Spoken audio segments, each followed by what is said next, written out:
bus-dependent senior citizen living in the Midway area. The 16 bus is a lifeline. It stops frequently and connects us all to major bus lines. The light rail will only stop at Snelling, Lexington, Dale, and Rice. What happens to a majority of the passengers who live between these stops? I'm very concerned that the stops may not bring the economic development that we all hope for. You just do something, benefit a few, but create a great damage for a lot of us to come here to build the business on University Avenue. Isn't there a better way to connect the Twin Cities by light rail rather than have it around University Avenue? We're looking at a light rail line. It's not a light rail system, it's a line. We're looking at 31 vehicles on the light rail line, 47 bus vehicles eliminated. This is according to the environmental impact statement. So essentially, you're actually losing some seating capacity. I figured it was somewhere in the order of 60 seats. So for $840 million, you're carrying less seated passengers than you would with the baseline alternative. The improved bus alternative, which I think is the transportation system management, was not even looked at. The pursuit of a new light rail line in the Central Corridor by the Ramsey and Hennepin County Regional and Railroad authorities is a remarkable parallel to the pursuit of war with Iraq by the Bush administration about 4 years ago. Both adventures have been championed by ideologues and self-interested contractors. Both have witnessed a selective use of intelligence that ignored obvious warning signals. Both have been supported by politicians more interested in political posturing than in sound policy. Both have been cheered by a media establishment looking for feel-good stories more than the truth. Both have had the support of a public too busy to pay close attention to the facts. And like the war in Iraq, I suspect the cost of the proposed Central Corridor LRT will be vastly greater than its benefits and will actually make life worse for most of its intended beneficiaries. As many have said of the Iraq War, so it can be said of the LRT and the Central Corridor, namely that it amounts to a fraud. It doesn't serve the carless people, I can tell you that. We were just talking here a little earlier about the 16A bus, which is the main bus line right now. It's the one that does the short hops from block to block or every other block. And and Sheldon's concern, for instance, and the concern of many is that 16A bus should run at its current peak frequency or headway between stops, even after the light rail is built, because if it is, whether it's built or not, that 16A services a lot of people, especially pedestrians, who have very short trips and really can't. There's no reason for them to climb on a train and go a half a mile or a mile. In between these stops. Right. And so most of our district councils, the organizations I represent, support that notion and actually are making the same demand. And so that's something we're looking forward to, presenting as a recommendation. But that's all we can do is recommend. Are you requesting that they just maintain the peak service or the entire? No, I think we're all. I mean, at the moment, and I know. I took the 16 downtown from Raymond Saturday night, late Saturday afternoon around 6. Yeah. It was full. Okay. It stops at every block. That's not peak service. That's late Saturday afternoon service. Okay. Is that good? Of course, it's good that the service was there. It was good I was able to walk up to University and hop on a bus and not have to wait for half an hour. Okay. That was good. Yeah. And so that's what you like. You like that. Yeah. Well, you like that non-peak every stop kind of stuff. That's the service that people are using now. And if you cut that service in half, then you're going to double the wait time. That's what Wolfsfeld said at the last meeting. One of the key things in putting in a light rail system generally is what you do to the background bus system. The major change is the reduction in the 16A service from, I'm going to say, the current and the schedule changes, universities in session, out of session, generally runs 7.5 minutes, plus or minus a little. I think we went up to 15. Depends if it's peak or off. Yeah, let's do peak.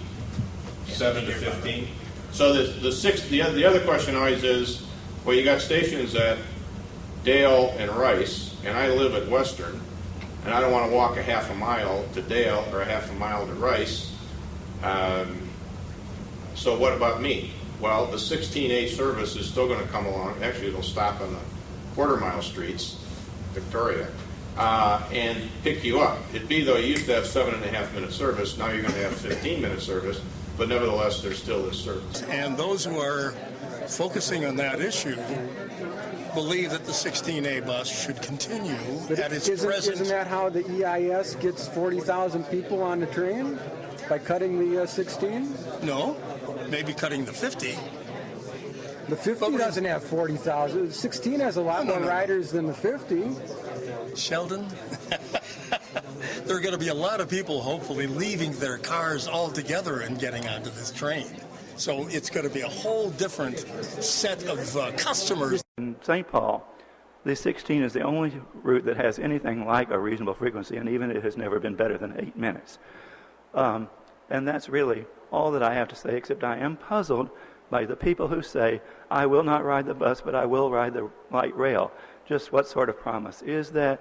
What is their reason for it? What sort of a toy is it to them? And in principle, I think that's where we should look, is to rail corridors and where we can do this and where it's going to be safer and faster and cheaper. But I think the case with this one, to prove to the federal government that you can get the ridership, you get the speed. No, the way I was at the Central Corridor Coordinating Committee. I have a videotape of it. The way that they proved to the federal government that they were going to get 40,000 riders on the train is they said, look, we're the Twin Cities. Our project is around 2,000 passengers per route mile. That's pretty high. Other projects around the country, and I'll pass out in a minute this handout, but the specifics are not that important. Other projects around the country tend to run the 600 to 1,000 to 1,500 range.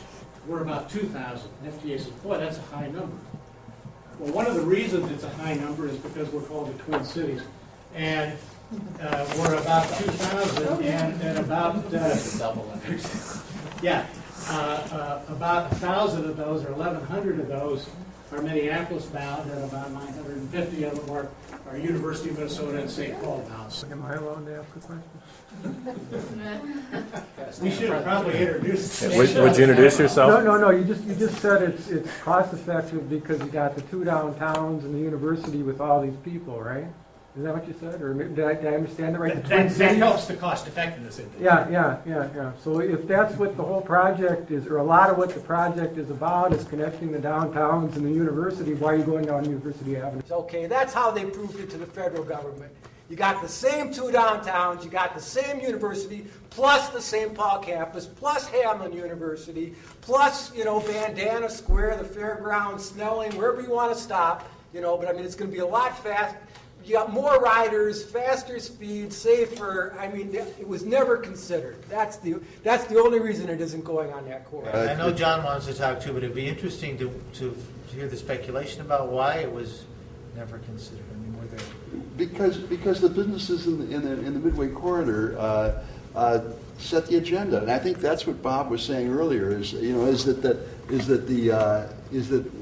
we let them set the agenda rather than trying to figure out what's the best thing in terms of transit. One of the key things in putting in a light rail system generally is what you do to the background bus system. This one, the north-south service, is actually pretty good today. The north-south service is lousy. Lousy. It's lousy. That's right. Everywhere. Most of the north-south arterials have good service, and so you could transfer fairly easily at those 1 mile streets. It's lousy. That's right. Everywhere. And as a matter of fact, there is none on some streets where it should be. Like Lexington. Yeah. So the north-south network was there and is replicated. Is there? If I recall correctly, there is not a feeder bus on Lexington. I'm a bus rider. Yep. I've got my bus card. the north-south service is actually pretty good today. The north-south service is lousy. Lousy. It's lousy. That's right. Everywhere.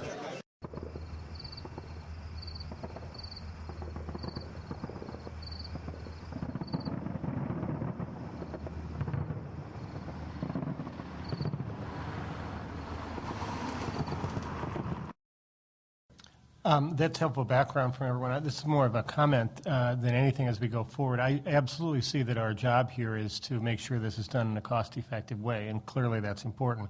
But I also see part of our scope as being to advocate for this project. And I put that in this context because as we're going through, I want us to know when it is important for us to send those signals. And I don't want to send a signal of neutrality or one that we're kind of maybe sort of thinking about doing this. I want to get this thing built, and I think most of us do. So I just hope that as we plot out what we're doing, that it includes the mix of when we need to send the right signals. And I, for one, certainly want us to send a signal that we absolutely are white hot on fire to do this.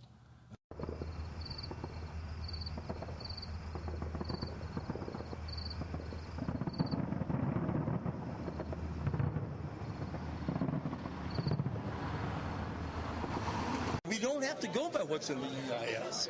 We just have to use that as our taking off place and recommend all the changes that would service people better, especially pedestrians and transit-dependent people.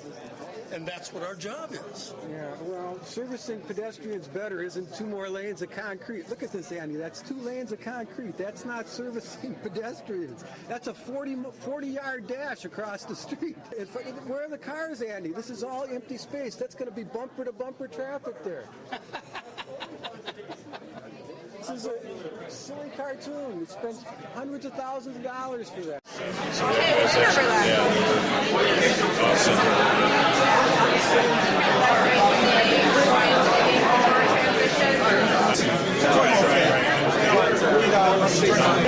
They've asked me to manage the team if we're successful winning the project. Manage the team if you're successful in winning the project. I don't quite understand what exactly that means. Manage the team, and that would be the companies and yourself? Or? The team that will hopefully be hired to design and build the Central Corridor project. Our group right now is really concerned about getting the money. We need to get the money. So our job at the Central Corridor Partnership is to get the money.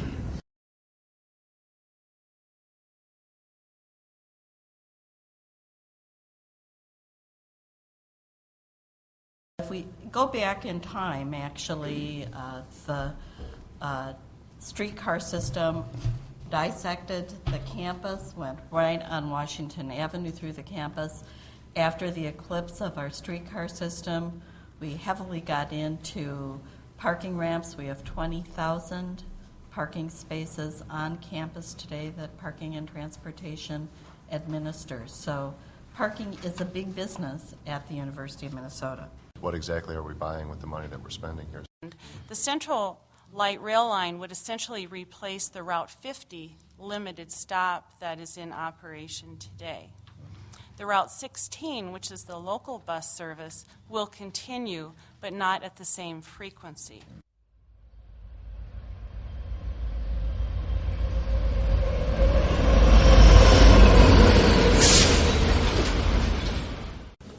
On June 28th, the Metropolitan Council selected this alignment and the light rail mode for the Central Corridor project moving forward. That was a very long time in coming as far as a decision. It was a pretty major one now. The project can move forward into the next phase, which is preliminary engineering. So the Met Council submitted at the end of June to the FTA a draft application to go into preliminary engineering. There's no federal funding involved in that application. We're not asking for money. We're simply asking for them to say, okay, you can go in and start the next phase of the project, which we expect to take about 2 years.